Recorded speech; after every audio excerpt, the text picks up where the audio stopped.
अस्सलाम वालेकुम जी। शुक्रगुजार हूँ आपका कि आपने मेरी वीडियो देखने के लिए वक्त निकाला।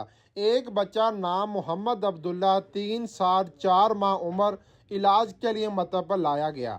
बच्चा जब पैदा हुआ तो रोया नहीं था। कुछ ही देर बाद बच्चे को झटके लगने शुरू हो गए और चीख मारकर बेहोश हो जाता था और बच्चा नीला पीला हो जाता था। निश्तर अस्पताल मुल्तान में दाखिल करवाया 14 दिन और फिर चिल्ड्रन अस्पताल में भी दाखिल करवाया, मगर बच्चा ठीक ना हुआ। डॉक्टरों के मुताबिक इस बच्चे का दिमाग छोटा है और सारी उम्र बच्चा माजूर ही रहेगा, ये कभी ठीक नहीं हो सकता।